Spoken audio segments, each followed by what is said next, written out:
Au cours des dernières décennies, des scientifiques du monde entier ont fait des découvertes montrant clairement qu'un concepteur intelligent est responsable de la création de l'univers. Beaucoup croient que l'univers tout entier est né à partir de rien, par hasard. Mais si vous y pensez vraiment, du rien ne pourrait pas faire naître l'univers, puisque du rien ne produit que du rien. Tout ce qui vient à exister se doit d'avoir une cause. Cependant, beaucoup croient qu'obtenir un système solaire comme le nôtre, avec une planète adaptée à la vie comme la Terre, ne serait pas si difficile. Mais de nombreux scientifiques désapprouvent cela et ont apporté des preuves accablantes soutenant leur position. Par exemple, beaucoup de forces dans l'univers sont équilibrées avec précision et permettent entre autres de rassembler la matière. Sans ces forces, les galaxies, les planètes et les étoiles n'auraient jamais pu se former. Un phénomène d'expansion et de contraction significatif a été observé pour de nombreuses étoiles. Elles passent d'un état de grande brillance à un état obscur, et ce, même en l'espace d'une année. Mais fort heureusement pour nous, notre étoile, le Soleil, a une stabilité extraordinaire. Elle n'est pas sujette à une expansion et une contraction significative, comme c'est le cas de nombreuses autres étoiles. Si l'expansion et la contraction du Soleil étaient comparables à ces autres étoiles, ce serait catastrophique pour la vie sur Terre. Certaines étoiles explosent violemment en supernova. Les débris de ces explosions sont appelés restes de supernova. Selon de nombreux évolutionnistes, ces débris devraient rester visibles à l'aide de télescopes durant des millions d'années. D'après des recherches scientifiques, des galaxies similaires à la nôtre font l'expérience d'une supernova tous les 26 ans en moyenne. Dès lors, si nous connaissions approximativement leur fréquence d'apparition dans des galaxies similaires à la nôtre, le nombre total de restes de supernova présents dans notre galaxie devrait nous donner une idée de l'âge de notre galaxie. En cherchant des restes de supernova dans notre galaxie, la Voie lactée, des astronomes en ont découvert un total d'environ 250 seulement. Donc, si une supernova se produit approximativement tous les 26 ans, comme nous le voyons dans ces autres galaxies, un total de 250 restes de supernova indique un âge d'environ 6500 ans pour notre galaxie. Ceci est presque identique à ce qui est indiqué dans la Bible lorsqu'elle traite de l'âge du monde. Un nombre si réduit de restes de supernova indique une galaxie extrêmement jeune, qui n'a certainement pas des millions ou des milliards d'années, mais plutôt des milliers d'années. Pour le dire autrement, si les évolutionnistes avaient raison à propos de l'âge de la Terre, nous verrions des dizaines de milliers de restes de supernova dans notre galaxie, et non pas environ 250. Pour que nous puissions exister sur Terre, notre Soleil se devait d'être une étoile d'une masse et d'une température aux proportions parfaites, ni trop chaud ni trop froid. Notre Soleil génère une quantité parfaite d'énergie pour qu'il y ait de la vie sur Terre. Le Soleil relâche plus d'énergie en une seule seconde que ce que l'humanité a produit durant toute son histoire. Si nous éprouvions une chute d'énergie solaire, ne serait-ce que de quelques pourcents, tous les océans se mettraient à geler. La Terre se trouve à la correcte distance du Soleil. Si la Terre était légèrement plus proche ou plus éloignée du Soleil, il ferait trop chaud ou trop froid pour que la vie puisse exister. La taille de la Terre est elle aussi adaptée, ni trop grosse ni trop petite. De plus, heureusement pour nous, la taille de la Lune, principal responsable de la régulation des marées sur Terre, est adéquate. Ceux-ci ne sont que quelques exemples d'une longue liste de facteurs qui se doivent d'être exacts, aussi bien sur le plan cosmique que terrestre, pour que la planète puisse accueillir la vie. Dans beaucoup de cas, si vous altérez quelque peu ces facteurs, équilibrés avec précision, la vie serait impossible sur Terre. Sur Terre, de nombreuses formes de vie sont complètement dépendantes les unes des autres. Des exemples de ceux-ci sont les insectes et les plantes telles que les abeilles et les plantes porteuses de pollen. Si les plantes ou bien les abeilles évoluaient l'une avant l'autre, les deux n'auraient pas survécu. Elles doivent avoir vu le jour au même moment. Les bassins océaniques et l'atmosphère de la Terre ont le mélange exact et le bon équilibre en gaz. Si l'on changeait ces gaz de quelque façon, la vie animale et végétale sur Terre mourrait. Les évolutionnistes ne peuvent aucunement expliquer pourquoi la Terre, contrairement à d'autres planètes, a une quantité en eau si extraordinaire. Nous avons également une planète riche en oxygène. Si notre niveau actuel de 21% d'oxygène augmentait de quelques pourcents, notre atmosphère pourrait devenir complètement instable et explosive. La Terre a un champ magnétique. Sans ce champ, le vent solaire balayerait notre atmosphère. L'atmosphère de la Terre bloque les rayons nocifs du Soleil, tout en permettant dans le même temps des rayons utiles à la vie. Les plantes requièrent une grande quantité de soleil pour exister, et le soleil est de loin la source en vitamine D la plus riche pour l'humain. Quand le soleil frappe la peau, de la vitamine D est produite par le corps. Le manque de vitamine D serait lié à plusieurs problèmes de santé. De plus, l'atmosphère de la Terre est transparente. Ceci nous permet d'observer aisément d'autres planètes, étoiles, ainsi que des phénomènes tels que des éclipses. Une éclipse totale du Soleil n'est possible que parce que le Soleil est 400 fois supérieur à la Lune et environ 400 fois plus éloigné de la Terre.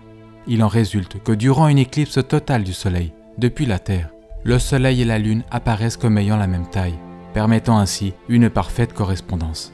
Et ce n'est que grâce à ces éclipses totales du Soleil que nous avons été capables de faire des découvertes scientifiques qui sinon n'auraient jamais vu le jour. Les évolutionnistes croient que le Soleil, la Terre et la Lune se formèrent lorsque naquit notre système solaire il y a près de 4,5 milliards d'années. Mais la Lune s'éloigne davantage de la Terre chaque année. Donc, si la Lune avait été trop éloignée ou trop proche de la Terre au temps où les humains subsistaient, des observateurs sur Terre n'auraient jamais pu observer le phénomène d'une éclipse solaire totale. Ainsi, selon les évolutionnistes, l'incroyable spectacle qu'offre une éclipse totale du Soleil ne pourrait se voir que dans une minuscule fenêtre de temps dans l'existence du système solaire. N'est-il pas intéressant que l'humanité ait vu le jour précisément durant cette période de temps où l'on pouvait assister à l'événement d'une éclipse totale du Soleil? Un autre problème majeur pour les évolutionnistes est que la Lune aurait été extrêmement proche de la Terre par le passé. En réalité, la Lune se serait rapprochée à tel point qu'elle aurait touché la Terre il y a bien moins de 4,5 milliards d'années en arrière. Les évolutionnistes affirment que notre système solaire émergea d'un nuage de poussière tourbillonnant. Dès lors, la composition de diverses planètes ainsi que leur température devrait être identique, mais ce n'est pas le cas. Ceux qui adhèrent à la théorie du Big Bang croient en réalité que toute matière dans l'univers fut concentrée à l'origine dans quelque chose de plus petit qu'une tête d'épingle, qu'elle explosa ensuite, s'étendit, et qu'en sortit le système ordonné de choses que nous voyons aujourd'hui. Néanmoins, il y a de gros problèmes avec la théorie du Big Bang. En premier lieu, si vous aviez concentré toute la masse de l'univers dans ce point de départ, plus petit qu'une tête d'épingle, la gravité aurait été si forte que rien n'aurait été en mesure de s'en échapper. Deuxièmement, les explosions ne produisent pas l'ordre, elles détruisent l'ordre. Il serait donc impossible qu'un nombre de choses ordonnées, presque infini, émerge d'une explosion. Aussi, si un Big Bang explose toute chose, les planètes et les lunes tourneraient dans la même direction du fait de la loi que l'on appelle la conservation du moment angulaire. Mais nous avons des lunes et des planètes qui tournent aussi bien dans un sens que dans l'autre. Les comètes sont aussi estimées par les évolutionnistes comme ayant des milliards d'années. Il est fréquent que des comètes entrent en collision avec des planètes ou le Soleil. Elles sont appelées boules de neige sales, car une partie significative d'une comète est composée de glace. Lorsque des comètes voyagent dans l'espace et se rapprochent du Soleil, elles commencent à perdre de la masse tandis qu'elles sont brûlées par le Soleil. Elles ne pourraient ainsi durer peut-être que 10 000 ans avant de finir totalement brûlées. Fait intéressant, les tissus mous, les cellules sanguines et l'ADN ne peuvent également durer qu'environ 10 000 ans. Pourtant, ces éléments ont été récemment découverts dans des os de dinosaures. Cela montre que les dinosaures existaient des milliers d'années auparavant, et non pas 65 millions d'années, comme l'affirment les évolutionnistes. Un autre énorme problème pour les évolutionnistes est que la population humaine actuelle de la Terre est de 7,3 milliards d'individus. Combien de temps faudrait-il pour passer de 2 humains à 7,3 milliards d'humains? Ce ne serait en réalité pas si long. Dans l'histoire récente, la moyenne annuelle du taux de croissance a atteint son record en 1963, avec un taux de croissance de 2,19%.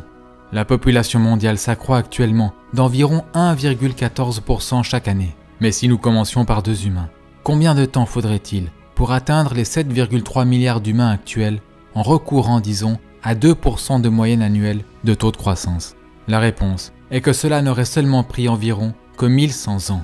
Puisque la croyance des évolutionnistes est que nous sommes sur Terre depuis bien plus de 1100 ans, pourquoi n'avons-nous pas un nombre plus élevé d'individus sur Terre?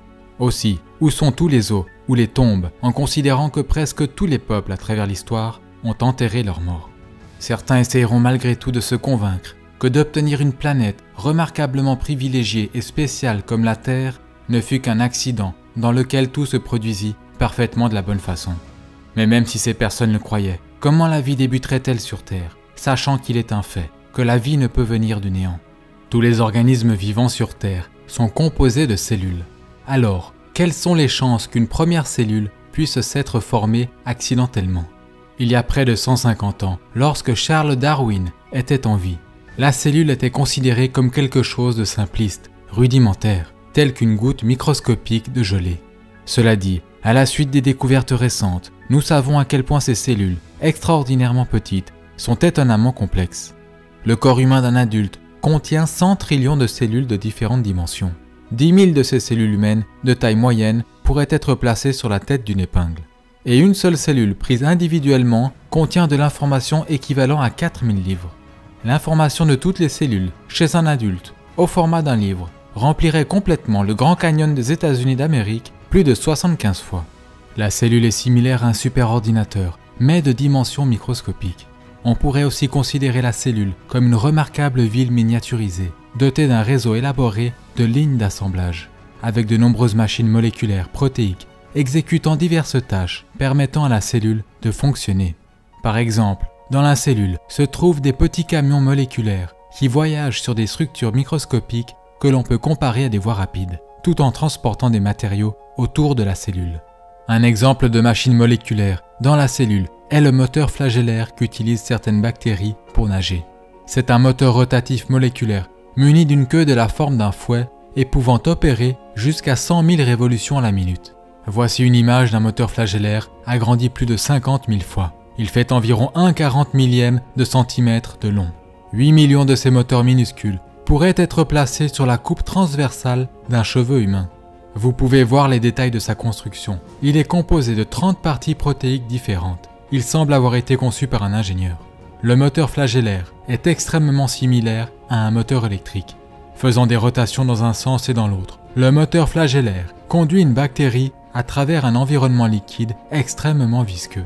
La vitesse de nage la plus élevée que le moteur flagellaire imprime à une bactérie est estimée être identique à la vitesse d'un être humain nageant à 97 km/h. Si cela ne vous semble pas impressionnant, considérez que la vitesse de nage la plus élevée jamais rapportée chez un humain est d'environ 8 km/h. Ainsi, la bactérie peut, au moyen d'un moteur flagellaire, se déplacer près de 11 fois plus rapidement que le nageur humain le plus rapide à avoir été chronométré. Les 30 parties distinctives du moteur flagellaire sont toutes essentielles. Donc, si vous retirez l'une de ces parties, celui-ci ne fonctionnera plus du tout et la bactérie mourra. Le moteur flagellaire est similaire à un piège à souris. Pour qu'un piège à souris fonctionne, vous avez besoin de toutes les différentes parties. Et si vous retirez l'une des parties du piège, le piège ne fonctionnera plus du tout. Le procédé de construction du moteur flagellaire requiert que les 30 différentes parties interagissantes soient assemblées correctement et placées aux emplacements appropriés au bon moment. Le procédé de construction requiert également des instructions, des traductions et une évaluation au sein de la cellule, aussi bien au début qu'à la fin de la procédure. Si tout cela ne se produisait pas, ces machines remarquablement minuscules, ou leurs différentes parties prises individuellement, ne seraient pas construites ou assemblées correctement. Mais comment ces nombreuses machines ou parties microscopiques seraient-elles où aller et quoi bâtir correctement dans un système évolutionnaire? Elles ne le seraient pas, ce serait impossible. Ces faits réfutent et éliminent l'évolution darwinienne, laquelle est par définition un procédé aveugle, non orienté, sans plan ni but. Les cellules sont composées majoritairement de protéines. Une cellule typique emploie des milliers de différentes sortes de protéines. Pour obtenir ne serait-ce que la cellule la plus simple, il faudrait au moins 600 molécules protéiques différentes. Les protéines sont constituées d'acides aminés. Une protéine fonctionnelle est généralement constituée d'une chaîne d'environ 50 à 1000 acides aminés. Certaines protéines requièrent une chaîne de milliers d'acides aminés correctement séquencés. Chaque fois qu'un nouvel acide aminé est joint à une chaîne, il doit former un lien chimique appelé liaison peptidique, afin de se lier aux autres acides aminés dans la chaîne. Les acides aminés gauchers et droitiers sont produits plus ou moins à la même fréquence, mais seuls les acides aminés gauchers peuvent être sélectionnés pour l'utilisation dans une chaîne pour fabriquer une protéine. Les évolutionnistes ne peuvent expliquer la raison pour laquelle les protéines n'utilisent que des acides aminés gauchers. Chaque acide aminé dans la longue chaîne doit également être un acide aminé bien spécifique. Il y a 20 types différents qui peuvent être sélectionnés, et ils doivent être placés dans le bon ordre dans la chaîne pour former une protéine. Les acides aminés sont placés exactement dans le bon ordre grâce à une molécule dans la cellule appelée l'ADN. On pourrait décrire l'ADN comme un schéma directeur, une information codée ou un langage spécifique qui utilise un alphabet chimique à 4 lettres. les lettres chimiques ou le code de l'ADN sont l'ensemble des instructions destinées aux machines de la cellule afin de savoir comment assembler correctement des acides aminés dans la chaîne pour fabriquer des protéines. Si l'ADN n'est pas présent dès le début, les acides aminés ne seront pas sélectionnés correctement et placés dans le bon ordre. Il en résultera qu'une protéine ne pourra pas se former et la cellule ne survivra pas. L'ADN ne peut pas fonctionner sans la présence d'au moins 75 protéines préexistantes. Mais les protéines ne sont pas produites par l'ADN. Puisque chacun a besoin de l'autre, les deux se doivent d'avoir existé au même moment, par Dieu. Ce fait élimine l'évolution. Une fibre d'ADN ne fait qu'environ 2 millionièmes de millimètre d'épaisseur. Bien que l'ADN ne soit pas épais et soit extraordinairement petit, déroulé, il est extrêmement long. En effet, si l'on déroulait, connectait et étendait l'ADN de l'une de vos cellules, il ferait plus de 2 mètres de longueur. Il serait si fin qu'on ne pourrait pas voir ses détails, même sous un microscope électronique. Si tout l'ADN de votre corps était placé bout à bout, il s'étendrait d'ici à la Lune plus de 500 000 fois. Si vous preniez un ensemble d'ADN de chaque personne ayant jamais vécu et que vous le placiez sur une pile, il pèserait moins qu'une aspirine. Pourtant, la densité de stockage d'informations de l'ADN est plusieurs fois plus grande que la plus avancée des puces informatiques de silicium. Bill Gates a décrit ainsi l'ADN. Citation : « L'ADN est comme un programme d'ordinateur, mais de très loin plus avancé qu'aucun logiciel jamais créé. » Cela dit, avoir le programme d'instruction complexe de l'ADN n'est pas suffisant en soi. D'autres éléments dans la cellule doivent pouvoir comprendre et utiliser le programme d'information de l'ADN. En d'autres termes, le programme ADN hautement complexe ne vaut rien si vous n'avez pas aussi un système à l'intérieur de la cellule qui puisse comprendre le langage ADN. Pour mieux comprendre cela, imaginez que l'ADN soit un disque CD ou DVD complexe. Si vous n'avez pas en plus le lecteur ou le système qui peut le lire, comprendre et utiliser l'information sur le disque, alors le disque ne vaut rien. Par conséquent, d'autres éléments dans la cellule doivent comprendre et être capables d'utiliser le programme d'information ADN afin de bâtir correctement. Sinon, la cellule mourra. L'ADN est capable de fabriquer une copie identique à lui-même. Dieu a aussi programmé l'ADN afin que celui-ci détecte et corrige des erreurs. Il y a une machine protéique spéciale de relecture qui voyage constamment d'un bout à l'autre de la chaîne ADN à la recherche d'une quelconque erreur nécessitant une correction. Si un problème est détecté, des réparations sont immédiatement entamées. Tout ce procédé est remarquablement complexe. L'information contenue dans l'ADN prouve que la vie ne consiste pas seulement de matière et d'énergie. Elle contient aussi de l'information. L'information ne peut venir que d'une source intelligente qui l'y place. Une autre fonction de l'ADN est que c'est le programme qu'utilise Dieu pour construire ce à quoi vous ressemblez, votre couleur de cheveux, votre taille, etc. Comme il a été dit précédemment, le corps de chaque adulte humain contient près de 100 trillions de cellules. Mais à votre conception, vous n'étiez qu'une seule cellule. Ce qui est extraordinaire est que vous débutiez votre existence en n'étant pas plus gros qu'une tête d'épingle. Cependant, toute l'information complexe qui vous a physiquement défini, vous et tous les organes de votre corps, était là, contenue dans cette unique cellule. Dans le mois de votre conception, vos yeux, vos oreilles et vos poumons se développent. Des milliards de nouvelles cellules se forment et votre taille s'accroît de plus de 10 000 fois. Peu après les premiers mois, la vitesse à laquelle vous grandissiez ralentit de façon spectaculaire. Si elle n'avait pas ralenti et que votre allure de croissance était restée la même, vous auriez pesé plus de 1300 kg à la naissance. Après 2 mois, vous ne faites que 3 ou 4 cm de long, encore suffisamment petit pour rentrer dans une coquille de noix. Il n'y a pas d'explication évolutionnaire pour l'extraordinaire complexité impliquée dans la conception et la naissance, ou même une raison pour la reproduction en elle-même.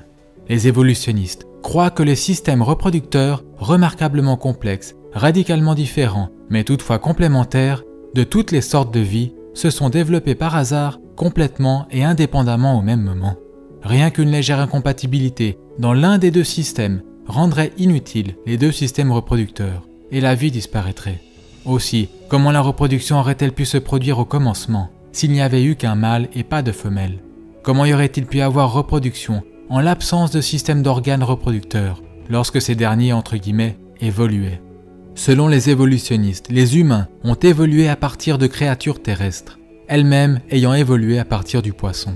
Mais comment le premier poisson aurait-il pu parvenir jusqu'à la terre ferme et survivre en dehors de l'eau? Comment les animaux, les êtres humains, auraient-ils survécu sans avoir d'organes, de côtes et d'autres éléments cruciaux pour la vie? tandis qu'ils évoluaient soi-disant. Notez aussi que pas un fossile de transition montrant une espèce animale évoluant en une autre espèce animale n'a été découvert. Et les soi-disant chaînons manquants, qu'utilisent certains pour prétendre que les singes ont évolué en êtres humains, se sont tous avérés être soit totalement singes, soit totalement humains, soit faux. Les évolutionnistes n'ont également aucune explication pour la conscience ou l'origine du système immunitaire. Par exemple, les globules blancs dans le sang attaquent les mauvaises bactéries dans notre corps. Celles-ci traqueront et prendront en chasse les mauvaises bactéries dans des missions de délogement et d'élimination. Pour agir de la sorte, elles doivent disposer de l'information programmée qui leur permette de faire la différence entre l'ami et l'ennemi. À moins que tout ceci n'était en place et travaillait dès l'origine de la vie, une condition qui écarte l'évolution, les bactéries et autres agents infectieux auraient gagné et nous n'aurions pas survécu. Les évolutionnistes n'ont pas d'explication pour la très complexe et pourtant parfaite précision avec laquelle le corps coagule le sang. Un désastre pourrait survenir si le sang ne coagulait pas au bon moment et au bon endroit. Si le sang se mettait à coaguler au mauvais endroit, par exemple dans vos poumons ou dans votre cerveau, vous pourriez mourir. Si le sang se mettait à coaguler trop longtemps, après qu'une quantité trop importante de sang ait été drainée ou que la plaie n'ait pas été entièrement recouverte, vous pourriez mourir.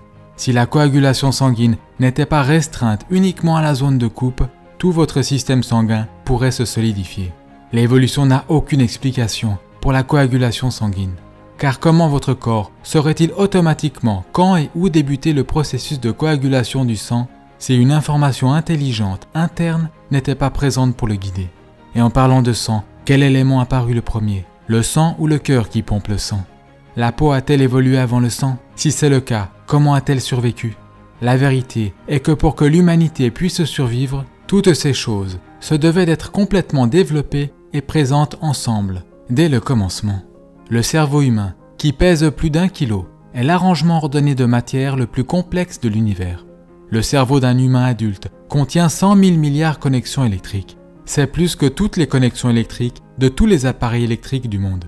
À l'arrière de votre globe oculaire se trouve la rétine. Elle fait moins de 7 cm². Pourtant, ces 7 cm² contiennent plus de 137 millions de cellules photosensibles, et toutes sont branchées au cerveau. L'œil humain peut se soigner tout seul et est auto-nettoyant. L'œil a également une mise au point automatique, permettant de distinguer des millions de couleurs. Si votre œil se décalait, ne serait-ce que d'1 degré, vous verriez double. Ces faits ne constituent qu'une partie des preuves qui démontrent que nous avons été créés par Dieu. Et nous trouvons une preuve évidente de la puissance créatrice de Dieu et de son intelligence, non seulement dans la création de l'homme, mais aussi dans l'extraordinaire complexité des animaux et des insectes. Ceci est couvert en détail dans la série de vidéos en anglais, ces incroyables créatures qui défient l'évolution. Certains croient que la complexité de la vie et de l'univers peut s'expliquer par la possibilité qu'une race extraterrestre l'ait créée. Mais croyez-vous vraiment que des extraterrestres aient le pouvoir de créer la Terre? Et qu'en est-il de quelque chose de la taille du Soleil? Plus d'1 million de planètes Terre pourraient tenir dans le Soleil. Le Soleil est également très chaud. Donc, comment les extraterrestres auraient-ils fait pour l'assembler et le construire? Comment auraient-ils fait pour s'en approcher suffisamment pour le construire et s'en écarter rapidement sans mourir après l'avoir allumé? Les conditions en dehors de la Terre, dans l'espace, sont selon les preuves trop hostiles pour que la vie y existe. Par exemple, une explosion prolongée aux rayons cosmiques dans l'espace peut être fatale. Ne serait-ce que les températures extrêmes dans l'espace rendraient pratiquement toute forme de vie soit beaucoup trop chaud, soit trop froid. On y trouve également des gaz empoisonnés, des radiations dangereuses, des explosions gigantesques, des forces gravitationnelles extrêmes et un manque d'atmosphère et d'éléments chimiques spécifiques pour que la vie puisse exister. Or, un grand nombre d'astronomes croient que la vie a évolué sur Terre et par conséquent, selon eux, elle a dû aussi évoluer sur d'autres planètes dans l'espace. Néanmoins, si cela était vrai, beaucoup de races extraterrestres sur d'autres planètes, plus vieilles que la nôtre, devraient exister. Certains d'entre eux seraient de loin plus avancés technologiquement que nous le sommes. Il en résulterait que ceux-ci nous auraient envoyé un signal radio à travers l'espace que nous pourrions capter, où ils nous auraient atteints avec leurs vaisseaux ou leurs robots. Mais nous n'avons jamais trouvé de robots extraterrestres, ni d'extraterrestres en tant que tels, ni de vaisseaux extraterrestres ou toute pièce provenant de leurs vaisseaux. Voici quelques-unes des caractéristiques de vol rapportées sur les ovnis. En vol, les ovnis changent fréquemment de taille, de couleur ou de forme. Plusieurs ovnis se réunissent pour fusionner en un seul ovni, et un ovni se change instantanément en plusieurs ovnis. Beaucoup de témoins d'apparitions ovnis ont décrit ces changements instantanés dans la taille et l'aspect des ovnis en disant que les ovnis semblaient être vivants. Les ovnis apparaissent parfois sur des photographies et d'autres fois non. La plupart des témoins d'apparitions ovnis ne rapportent pas avoir vu un objet ou un vaisseau, mais une lumière inhabituelle se déplaçant dans le ciel.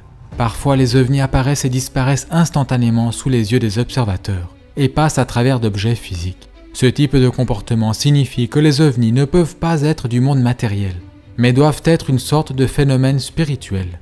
Reposant sur l'activité observée des ovnis, plusieurs ovniologues parmi les plus considérables du monde ne croient plus à présent que les ovnis puissent appartenir au monde matériel. De plus, la plupart de ceux qui prétendent avoir été enlevés par des ovnis ne se souviennent entre guillemets de leurs soi-disant expériences qu'après avoir été placés sous hypnose. Ce qui prouve que leurs soi-disant expériences avec des extraterrestres n'étaient pas réelles. Ces sujets sont traités avec plus de détails dans mon livre traduit en français « Les ovnis, activités démoniaques et canulars élaborés destinés à tromper l'humanité ». Si les extraterrestres existaient vraiment, il ne leur faudrait pas longtemps pour découvrir ce qu'ils doivent savoir à propos des terriens. En conséquent, ils nous auraient déjà envahis, détruits ou se seraient clairement révélés à l'humanité. L'Organisation de recherche pour une intelligence extraterrestre a scruté le ciel depuis des décennies à la recherche d'une vie intelligente, mais ils n'ont jamais détecté le moindre signal en provenance de l'espace qui indiquerait l'existence d'une race extraterrestre. Ceux qui cherchent des extraterrestres ont dit que s'ils détectaient ne serait-ce qu'un signal complexe, celui-ci prouverait qu'une intelligence en est à l'origine. Mais pourquoi ceux-ci n'appliquent-ils pas le même raisonnement et n'emploient-ils pas le même procédé de pensée pour l'ADN ? Ce faisant, ils réaliseraient que l'information complexe dans l'ADN prouve qu'une intelligence l'y a placée. Car dès que vous trouvez une information complexe, elle remonte toujours à une intelligence. Le meilleur livre réfutant la théorie de l'évolution sous tous les aspects de la science, y compris des preuves scientifiques d'un déluge mondial, est le livre Au commencement du Dr Walt Brown. Vous avez aussi la possibilité de visionner le DVD Percer le mystère de la vie. Ma vidéo Création et miracles version condensée est une autre vidéo traitant de la création.